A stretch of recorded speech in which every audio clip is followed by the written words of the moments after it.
पीछे पीछे वीर भी इस नई दुनिया में दाखिल हो चुका था, जिसके बारे में वो कुछ भी नहीं जानता था। जो चीज वीर जानता था वो ये थी कि उस गांव में उसके लिए कोई जगह नहीं बची है, और वैसे भी वो किसी को नहीं जानता था। इसलिए वो त्रिकाल राज के पीछे पीछे राक्षस लोक में दाखिल हो चुका था।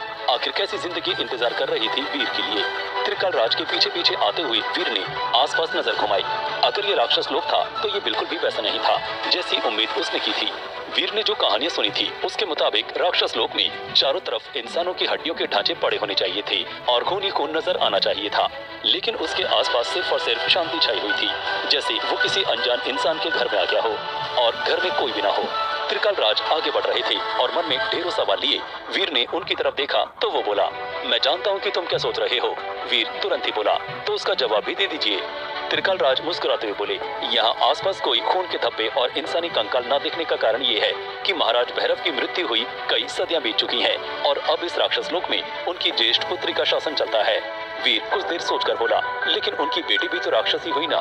त्रिकाल राज बोला, नहीं, इसका कारण ये है कि महाराज भैरव का विवाह देवपुत्री राधिका के साथ हुआ था और उनकी 100 पुत्रियां थी, जिनके अंदर अपनी माता के ही गुण विकसित हुए और उन्होंने मानवों का संहार बंद कर दिया।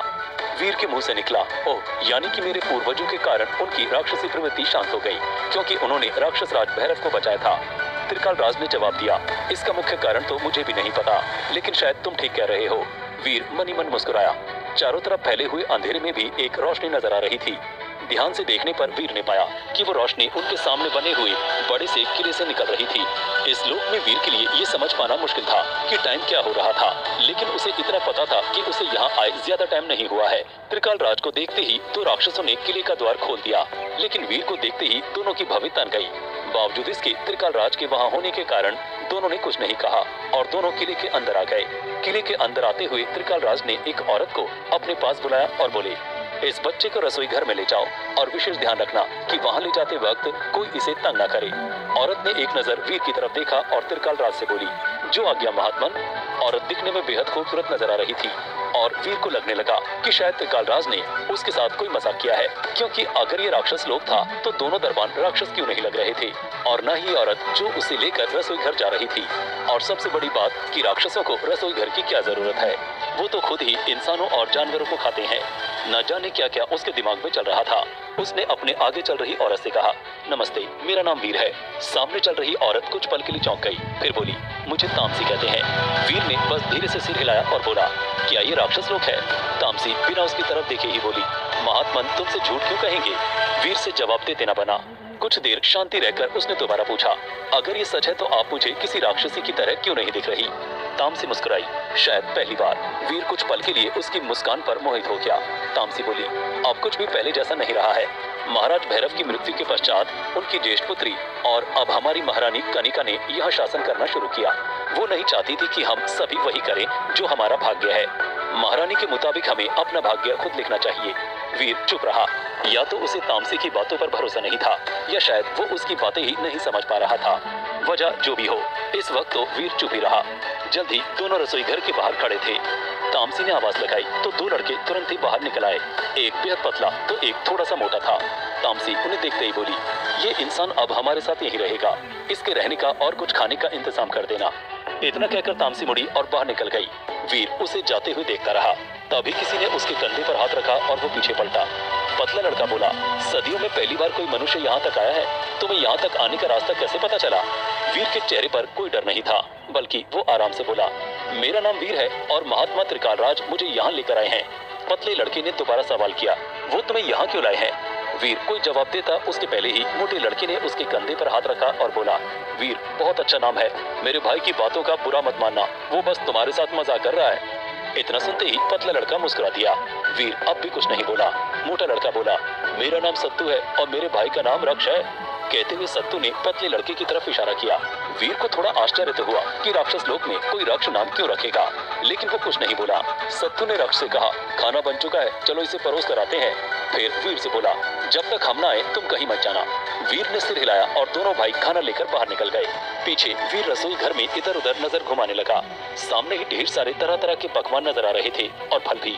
या तो सत्तू और रक्ष उन्हें लेने के लिए दोबारा आने वाले थे, या शायद वो उनके लिए ही थे। इस तरह के पकवान देखकर वीर के मुंह में पानी आने लगा और अचानक ही उसे ध्यान आया कि उसने 2 दिन से कुछ नहीं खाया है। उसके हाथ सामने रखे पकवान को छूने ही वाले थे कि एक आवाज गूंजी, तुम्हें वो खाना नहीं खाना चाहिए।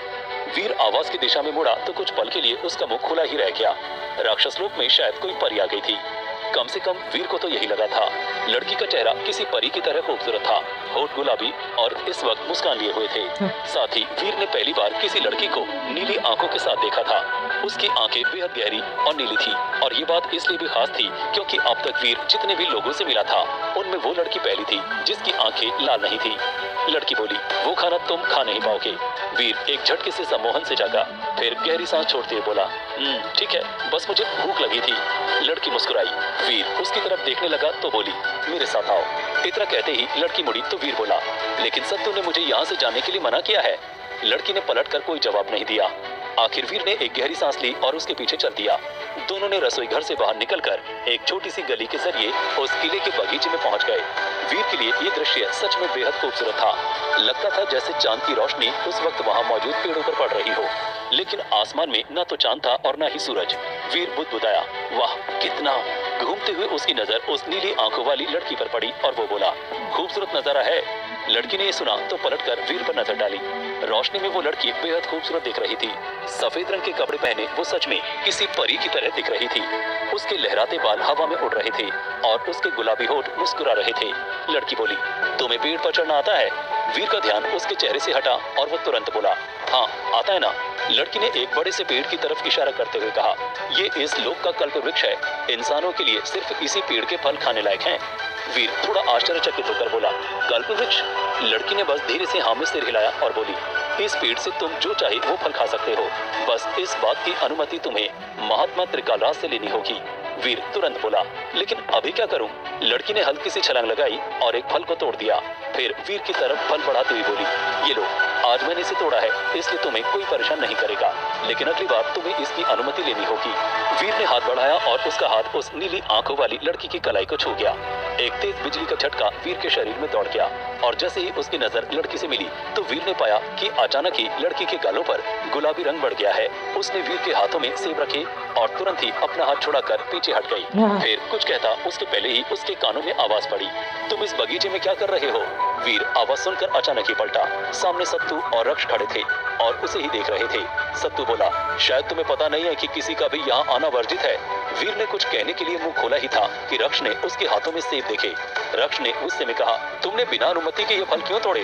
वीर पीछे पलटा ताकि वो साथ खड़ी लड़की की तरफ इशारा कर सके और बोला, ये फल मैंने नहीं, इसने।